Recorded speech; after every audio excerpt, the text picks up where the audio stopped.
My name is Ashley Ellington, and I am the Education and Outreach Specialist here at Gladney. Just a few housekeeping things before we get started. After the training, you will receive a survey that pops up. You will need to fill this out if you need CEUs or certificates of completion. If you miss the link, don't worry, you will get an email tomorrow afternoon that gives that same information, and you are able to fill it out that way. If you have any questions during the presentation, go ahead and put them in the chat, and I'll have Ereka answer them for you. With that being said, we are super excited to have Ereka Howard here with us today. She is amazing and her energy is wonderful, and I know y'all are going to learn so much from her today. So without further ado, Ereka, I'm going to let you take it over from here. Good morning, everyone. I actually, as she said, my name is Ereka Howard, and I am excited to just be able to grace you guys with my presence. So I'm going to, as she said, like, I have a lot of energy. So if you are just now waking up, I'm so sorry, but you're about to be like woken up. Okay. So as she said, my name is Ereka, and I will be presenting the first portion of identity crisis and trauma. Feel free to engage. That is my whole hopes. That is my goal. I know we are virtual, but I really truly believe that virtual is probably one of the funnest things because no one can see you. And so you can literally be wearing like the most amazing top portion, but like I saw some YouTube channels and I saw some like posts where people were like wearing the absolutely like crazy stuff on camera. And so, yeah, this is amazing. I'm excited. So yeah, I am excited. I am excited. I am excited. Welcome, Ereka. I see everybody is participating. That is what I like. So next slide. Okay. So when I actually received the information as to how many participants we were going to be having, I was like, OMG. But at the same time, I was excited because this is something that is near and dear to my heart. And to be able to kind of give back to the community that I came out of is absolutely amazing. I really, truly believe that it is important to, yes, have a lot of professional experience, but personal is so much better. So you guys are looking at the first slide, and you'll see on the first slide that it talks about social workers. So within social workers, caseworkers, basically, these people are the key people that are an important aspect in the adoption foster care area. So as the picture on the right, that is a picture of me and my caseworker, Nancy Miller. So I am also an adoptee. So I was adopted at the age of 2. I was placed into foster care. Let me see, when I was 6 months old, my biological grandmother and my mother migrated from Cuba during the Mariel. And that is when John F. Kennedy was in office, and he allowed a lot of the Cubans to come over from Cuba for a better life. So I'm a first generation adoptee, and I'm excited. One of the specific things that I remember about my caseworker is absolutely nothing because I was a child, but I did actually get a chance to kind of talk to her as I was growing up as a teenager. And so she's very sweet. One thing that I do remember about her is she was very engaged. You can really genuinely tell that she cared, that she literally genuinely cared about the well-being of me. And so, the social workers are a key part within the adoption process. Next slide. Okay. This is a picture of me and my foster family. Okay. So like I live in Texas, to be exact, in the Dallas area. That is actually where I was adopted out of. And I was raised in Midland, Odessa. Those of you who are familiar with Friday Night Lights, go Reds. No, I'm just kidding. So I was born here in Dallas, and I want to say maybe a couple of years ago, I was able to, Garza, someone says go Rebels. I'm sorry. I know I'm not supposed to be reading the comments, but yeah. So I, a couple of years ago, I was able to locate my adoption, my baby book. And that is one of the things that I was able to kind of just do some research and understand kind of where I came from. And as you all know, the title is Identity Crisis and Trauma. So identity has always been an issue of mine. But as I've gotten older, I've noticed that this is something that is a continuation, and it's a process. Identity can be from what you look like, from how you look, to what you eat, to your posture, to biological aspects of your identity. And so I didn't know who I was. So I literally decided to go back into time, per se, and do some research on my foster home, on my foster brothers and sisters, because I wanted to know who I was. I was a part of a transracial adoption, and my biological family was Afro-Cuban. Yes, they are Afro, but they are also, there was a part of me who knew, hey, where does this curly hair come from? Why do I look like this? Okay, yes, I look like my mother, like this, but okay, why do I have this light skin? So I was just curious. So I went back to my foster home to look for my foster mother. Of course, she had deceased back then. I also Googled and Facebooked and Instagrammed and every other TikTok thing that you can ever think about in finding someone. I was a private investigator, you guys. That's how much I wanted to know who I was and where I came from, because these questions are an ongoing thing. Like, they are an ongoing thing, and it's important to serve the child, and yes, but also allow yourself to be transparent in helping them find out who they are. So this is a picture of me and my foster parent, my foster mom, and then on the other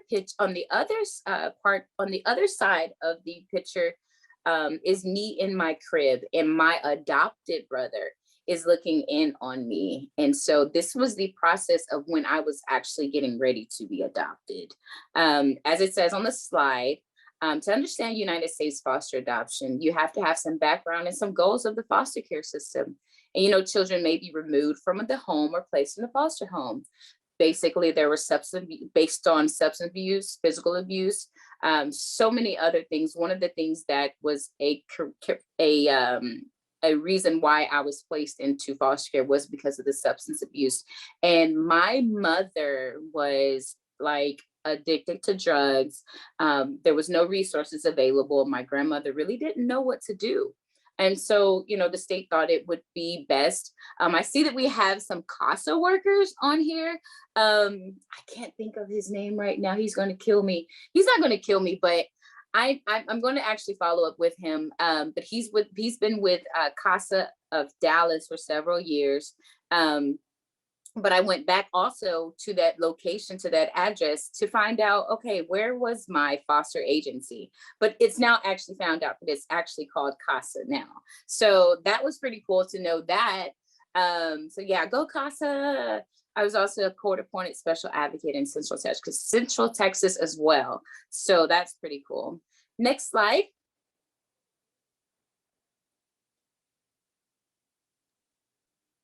Okay. So whenever I do like PowerPoint presentations, guys, like I have to like intentionally let like the transitions go absolutely like crazy. So yeah, you're gonna notice that. And also, guys, feel free to type in the chat box. Like I said, this is engaging, and I just might actually like mention your topic or say something about your comment.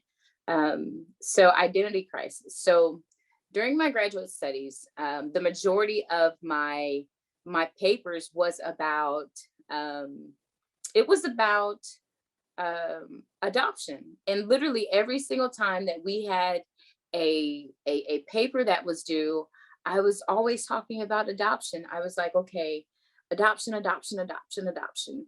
What's today's weather? Adoption. What time is it? Adoption.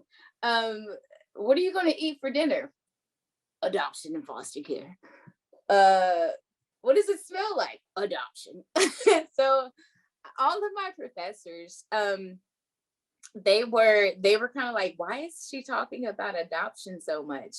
Because that it had, and I found out later after I graduated with my master's that it was a form of, I want to say it was a form of identity as well, because I was trying to search for something, and it was like a silent thing also too, that that I was always constantly trying to find out, information that I was not aware of. And so that was also a part of the identity crisis per se, that I wanted to know the information about, who I was.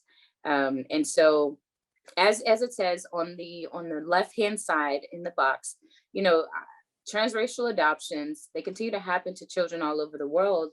And there are several children who have been adopted but never have met their biological families. And, this is something that also happened to me,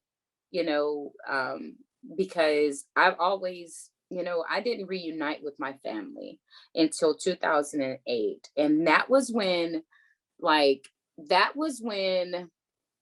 I was, let me see, when MySpace, how many of you guys actually remember MySpace? I remember MySpace, and if you were not on my top 8, I didn't know you. I didn't know you. And then the transitions too, where you would be able to actually put in some music, and when they would go to your page, it would play some music, and then that was part of your identity, right? So that's also something too. But that was a time where I met biological family. The information when I was 18 years old, I decided, hey, I gotta find out where my family is, right? Who are they? Where are they? I only have this baby book, but I need to know. I have to know. And some adoptees, disclaimer, some adoptees actually, they don't want to know.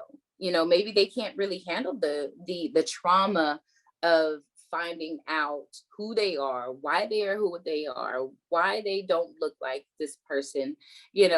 That can also be considered something as a trauma.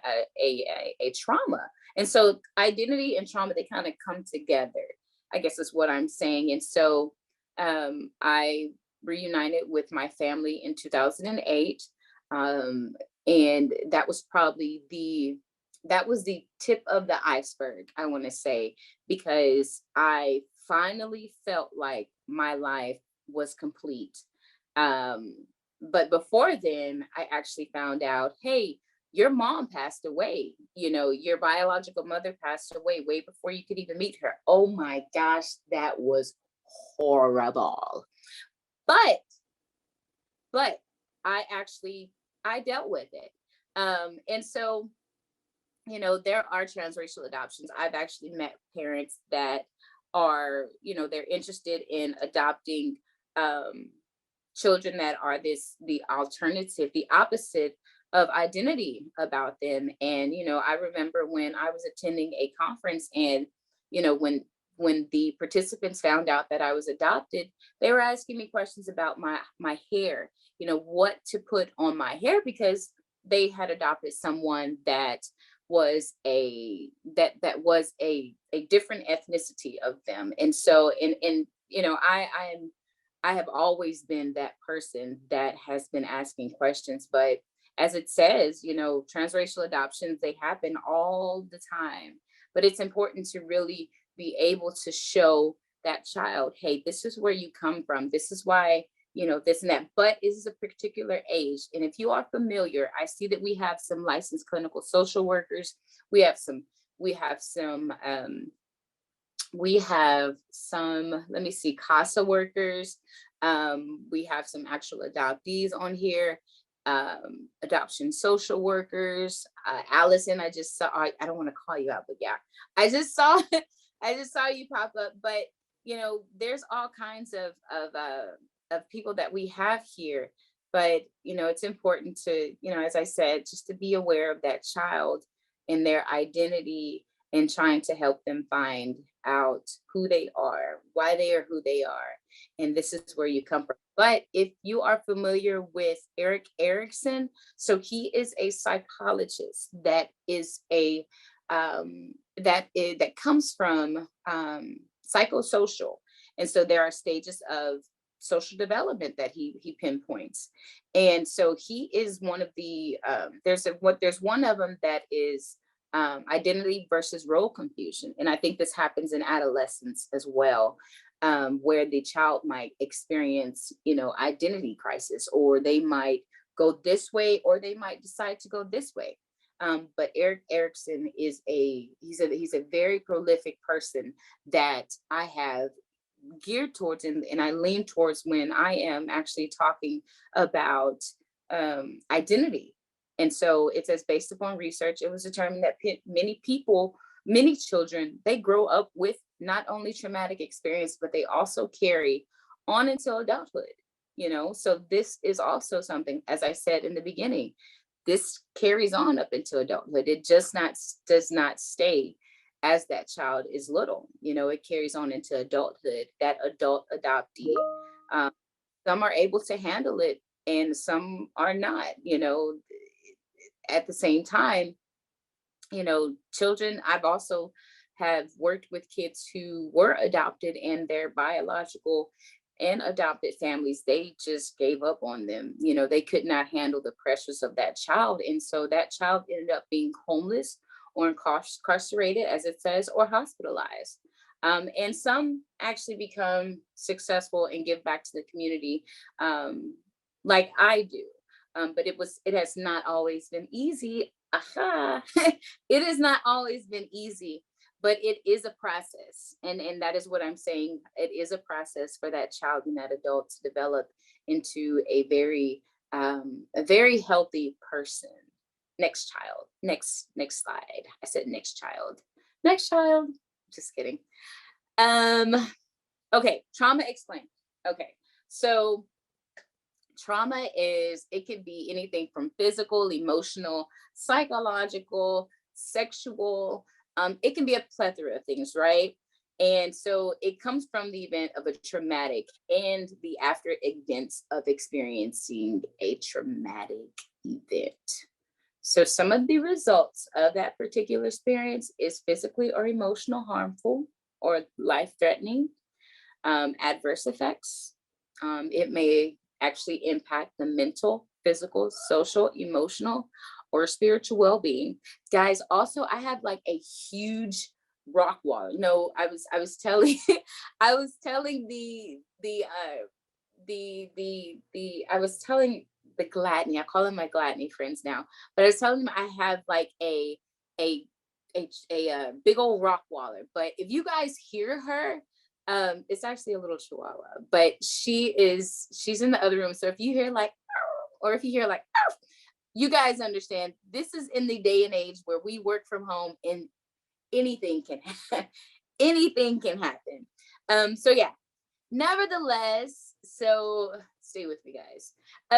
Okay, so impact mental, physical, social, emotional, or spiritual well-being, right?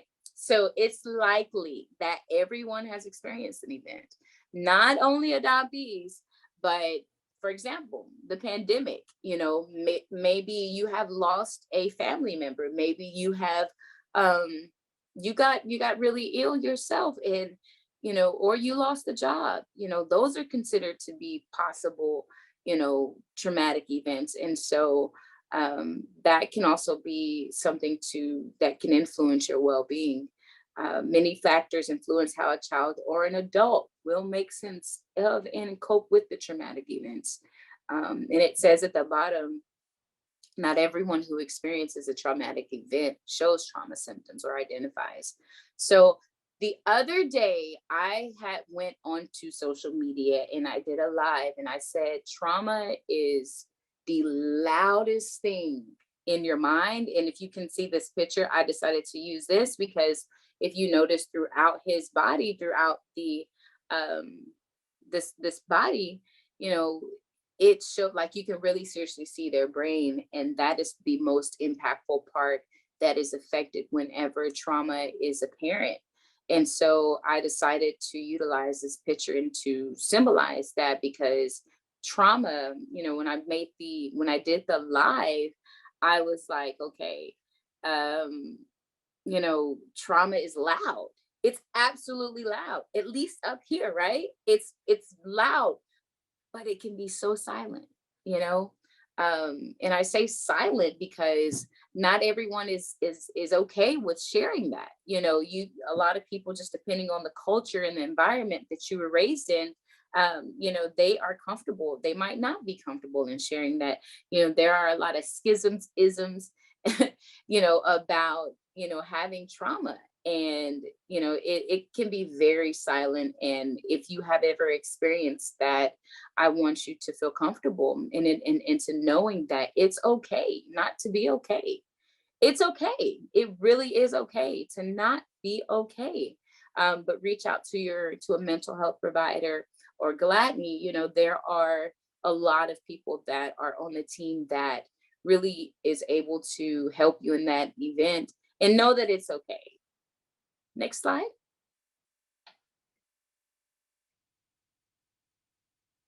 Okay. So mental health. All right.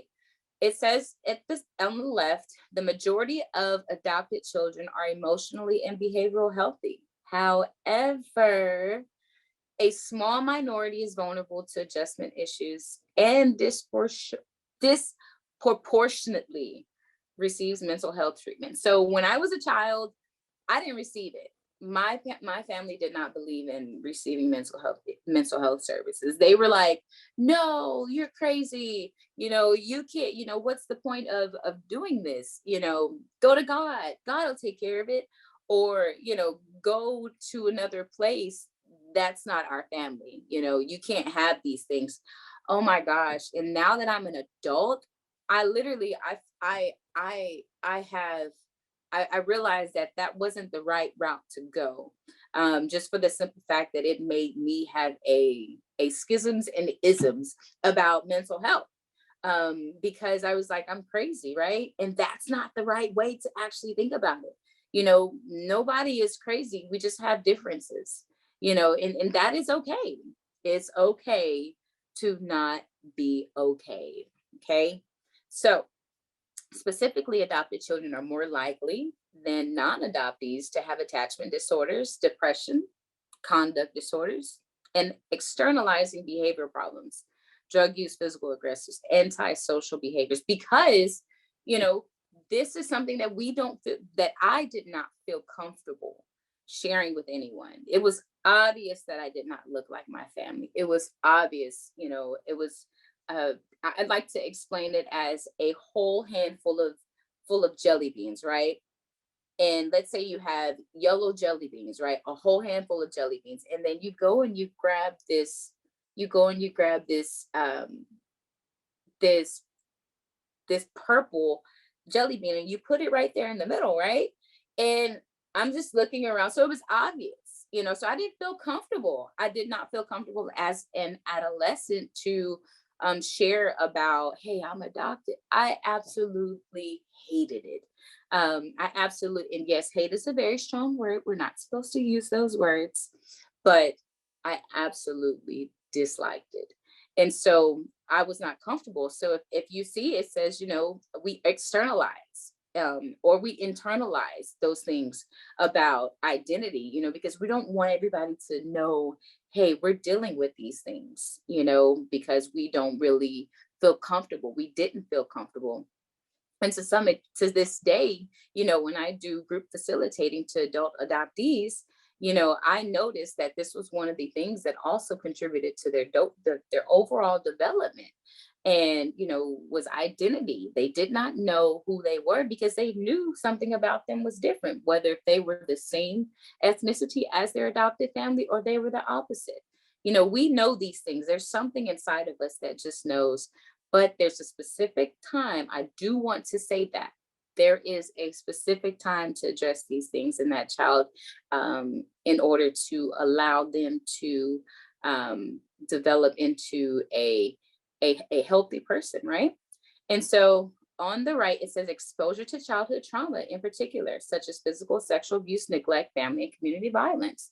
These can increase to attachment difficulties, post-traumatic stress disorder. So I know you guys are like, hey, I actually looked into some of the things of what participants are wanting in order to get out of certain presentations that are about identity crisis, and one of those things was one of those things were, I want to know more about adoption. I want to know about, how does trauma coincide with identity? That that has never ever been determined. And so it can potentially be as a matter of fact, it's not potentially, but it is a traumatic event that has been researched throughout the years. It says adoptees with early adversities having higher risk for these and other psychiatric disorders. So yes. Next slide. Okay, here's the thing. So pause whatever you're doing. If you're drinking your coffee, if you're telling your kid to because you're in a training, if you are cold, if you are in a coffee shop, some of you guys are in your office, this is the time to turn on your cameras. No, I'm just kidding. I am so kidding. I bet I saw some TikToks that that there was people like with their hair all messed up, with their makeup and their eyes looking like this.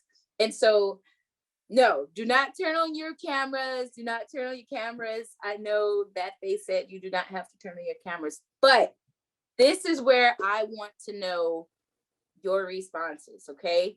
So there are 4 questions. There are 4 questions on this slide, okay?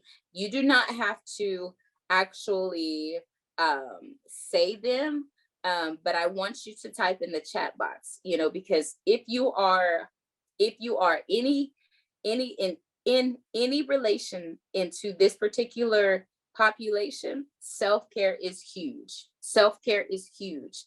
And I like to always utilize, you cannot pour from an empty cup, and so I want to take this time to just pause from what you are doing. I know you all have to get CEUs. I know there are responsibilities. Believe me, I have to do it today.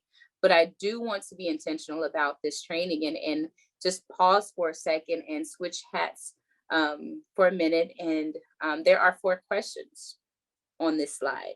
And if possible, I want you all to answer the questions. I do see people actually participating right now. So if you can, just go to the questions and fill them out, put them in the chat box. I enjoy helping people. I see that. I truly love, whoa, it's like boom, boom, boom, boom, boom, boom, boom. They feel connected. They like working in the field. It's important. Supporting persons and for your students. Thank you, Melissa. Who else? So yeah, answer these questions, place your responses in the chat box. Your sister, let's see, it helps you just be able to help. Someone said it's too much. It is. Let's see, it's amazing. Yes, it is amazing. It's very amazing. Spend time with family. That's actually one of the things that I like about winter too. But if you are in the, try saying that out loud if you all are in the Dallas Fort Worth area, spending time with family when it's cold and you can't get out of the house, like that's uncomfortable because I do want to get out of the house, but it's freezing. Okay, so hanging out with your dog. Let's see, Susan, I see yours. Yesenia, thank you. Mr. Nelson, I see yours. Netflix, getting cozy. Lisa, Lakeisha, Vicky, thank you. Or go to Florida. Donna, Susan, Judith, I see you all responding. It's missed. No worries. My mistake. So yeah, just taking time out and asking these questions. Family, hibernate, hot chocolate, hot cocoa, got some of that up here. Cozy, giving a child a chance. Thank you. Amanda, Judith, Donna, cruise. Yes, I do want to go onto a cruise. Getting on a cruise is absolutely amazing. I can go back and see my family in Cuba, playing games, eating snacks. So yeah, these questions, I enjoy working in the field and why. Adoption means to me, ... I remember when, ... Or during the winter, I like to, it's complex. I see some responses. It's complex, adventure. Every day is an adventure. It is. Alexis, Misty, thank you guys so much for participating. You guys are amazing. Y'all are the superheroes. So y'all are truly the superheroes. Thank you so much from an adoptee to you guys, because if it was not for you, we wouldn't be where we are today. Okay, so I'm going to move on to the next slide. Keep on putting your responses in the chat box, guys. Keep on putting them in the chat box. Keep on. Self-care is necessary. And if you get a chance to do this outside or after this presentation, feel free to do some self-care because it is important, even if it's 3 minutes out of the day, just breathing, doing some mindfulness. Please do and take advantage of that.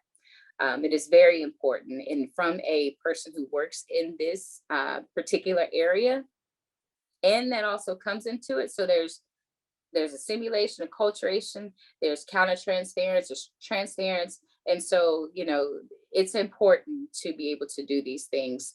Thank you, Linda. Okay, so 3 types of trauma: acute, chronic, and complex, right?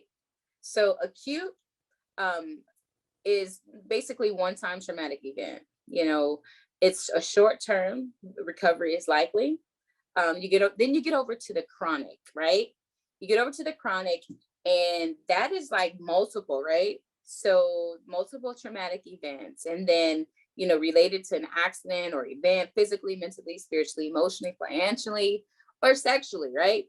And then you get all to the complex, right? So you think about complex, and you're like, it has the acute, it has the chronic, and it has the complex. So it's all of these all in one. So transparent moment, guys. The majority of my trauma, it actually happened when I was adopted. Okay, so I know you guys are like, what? She was adopted and she experienced trauma? Absolutely, I sure did. So my family, one of my family members was, not one, but actually several of them I had actually 3 CPS cases. Yes, 3. The first one being when I was in the 4th grade. The second one being when I was in the 5th. No, take that back. 3rd grade, 4th/5th grade. And then the last one was when I was 17 years old in high school. And so when I talk about these things, these are trauma. And you think, hey, she's adopted. Let's we've done our job, right? But the job never stops for that adoptee, is what I'm saying. That job never stops. But yes, I experienced the majority of my trauma when I was adopted.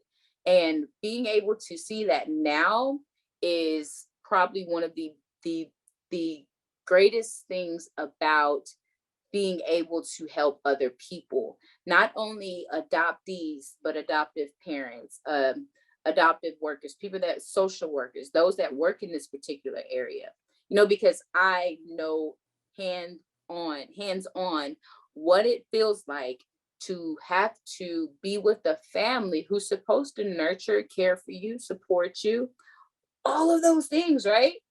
And then the majority of your trauma starts there, and you come from trauma, so that's like trauma on trauma. That's complex, right? you know um there was, of course, car accidents that I got into when I was a child. There was, decisions that I made. So my reason for mentioning that is because, these things should be taken into consideration, when you are placing a child with a family, because, the families, they want to love and support.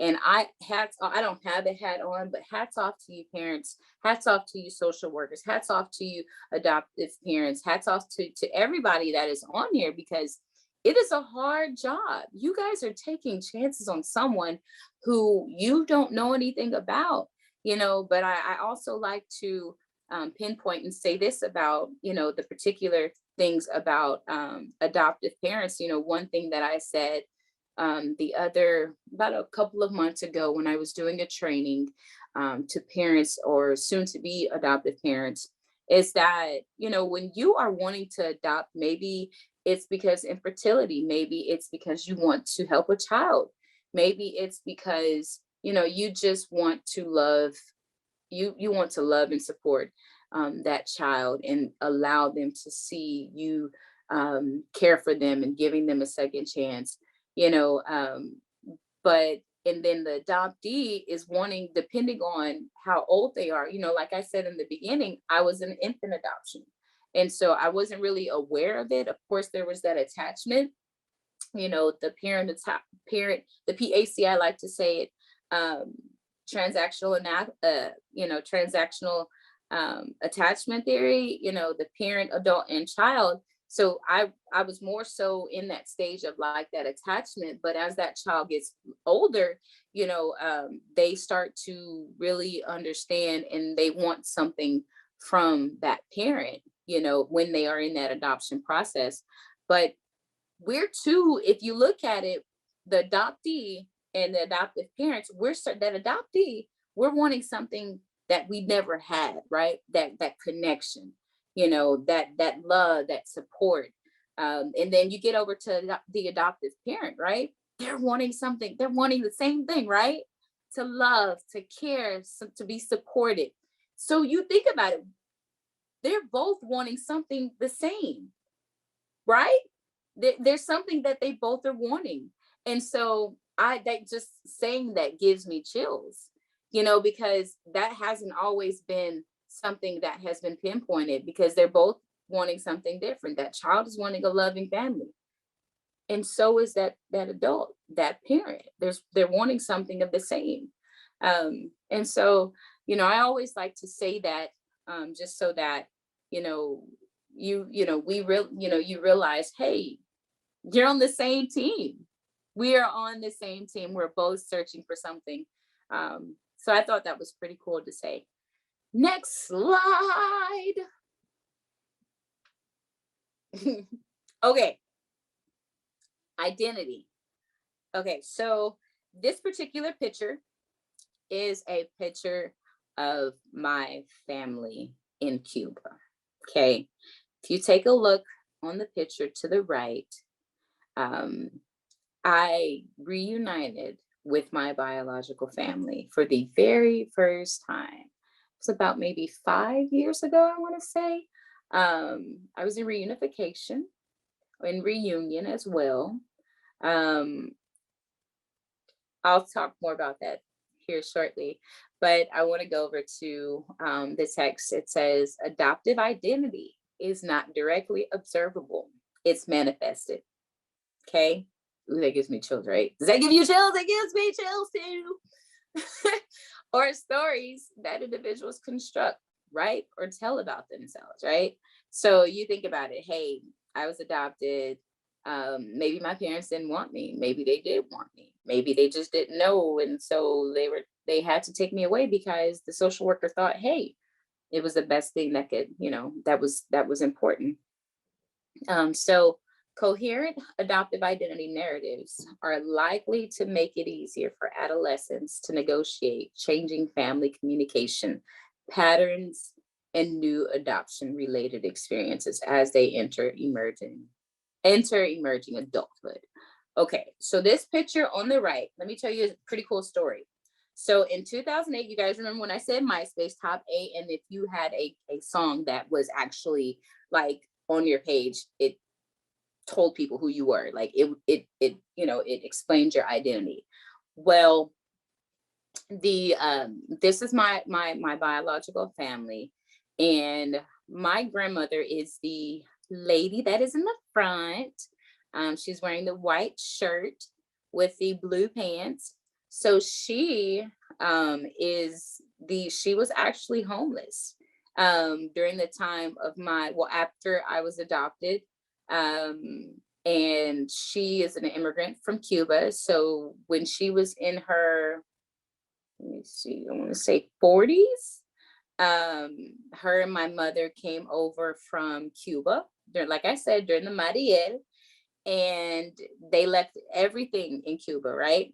Well, the lady on the bottom who is kneeling down, she has the blue shirt, blue flowers, as a matter of fact, with the jeans. That is my aunt. That is my biological aunt. Everybody in this picture, with the exception of me in the middle and the lady to your left, they live in Cuba and they cannot leave the island because of the things, the relations that is going on with the country at this particular time. And so so my grandmother, she left the island, and at that time my aunt was 15 years old. 15 years old. And so I not allowed, but I already know how to speak Spanish. It was in my genes. That's a part of the identity too. But my grandmother left the island, and at that time my aunt was 15 years old. Now she's 50. Okay, now she's 50. So at that particular time, that same child, what I'm trying to say is that same child who was taken away from her mother and her grandmother was the same child that took her back to the country that they came from. Pretty cool, right? Pretty cool. I was able to help my mother get her visa, help her get her get her immigration things going together. I actually became her caregiver when we reunited, because there are no other family members that are here in America, with the exception of my uncle that stays in Kentucky. And so she went back to the island, and it was pretty cool and bittersweet, because my mother was no longer living. My mother passed away in prison. And so I never got a chance to actually meet her at that particular time when I was younger, but I have learned to appreciate that, because it made me feel like, okay, as I've grown older, I've been able to actually give back. And other adoptees go through this as well. So this picture is probably the best one ever. So yeah, I met my biological family, and I still stay in contact with them. Thank goodness Facebook allows us to do so, because I still stay in contact with them to this day. Yeah, it's pretty cool. It's a pretty awesome story, and we will be talking about it in part 2 series, so stay tuned. Okay, so next slide. Triggers. Okay, so a child may initially enjoy the warmth of comfort of being chosen, right? But gradually develop an awareness of having to be adopted, bringing with the possibility of uncertainty and several unanswered questions. So pay attention to this picture to the left. So there's two particular things that you can see about this picture, right? So it says 2 people. Basically, if you see 2 people, type in the chat box yes, because there, of course, it kind of breaks it down up into 2 people. But yeah, so triggers are silent. You know, triggers have a lot to do with identity. And when I was actually in my graduate program, Bowen, he's a family theorist. And one of the particular assignments that we had to do was doing a family tree, right? And I was like, what? I don't know where I come from, right? What if I do? I don't, where I come from? Well, I know my adopted family. I don't know my biological family. And that I found out later that I was triggered, right? Because I was not at that point to be able to share where I came from, because I already knew, hey, I'm adopted. And I'm thinking like, I'm an adult, right? And I'm in a PhD program, but I know that I am in a PhD program today, but I am aware of those particular triggers that happened when we had to do our genogram, right? But that's one of the triggers. You know, school. You know, it says school can be a very unhappy place for children, as they often confronted with questions they cannot do or know or how to answer. This is particularly the case when teachers give lessons which focus on my family, right? So that is a trigger. That is probably one of the, if that child has not actually reunited with their family, then that can potentially be one of the triggers as well. But there are a lot of open adoptions. And so if you are an adoptive parent, that is one of the things that to be aware of as well. Next slide.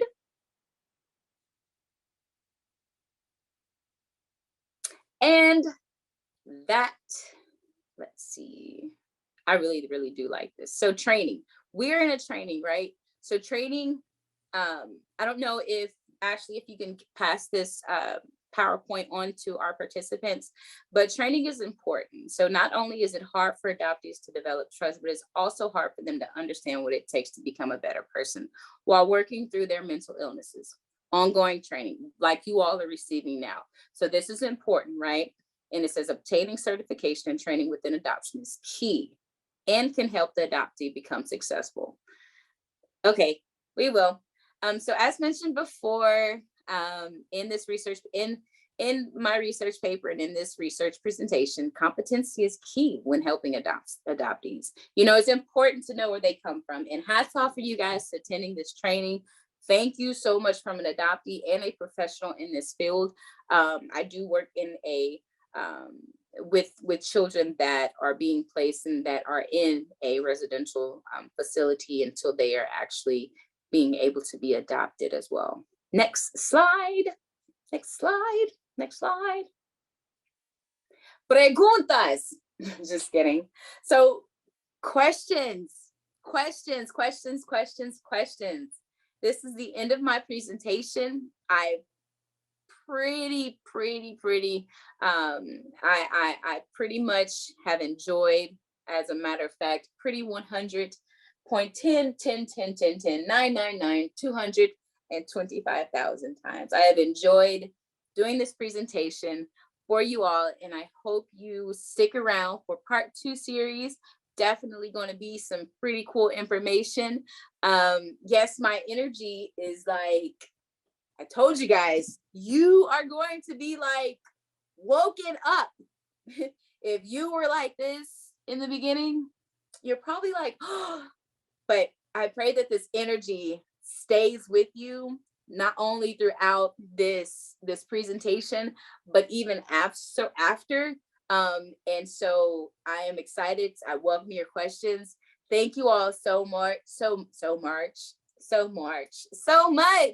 Thank you so much for attending this. Ashley, back to you. I feel like I'm in like a new station. You were awesome. We do have a couple questions. I'm going to read you a couple of them.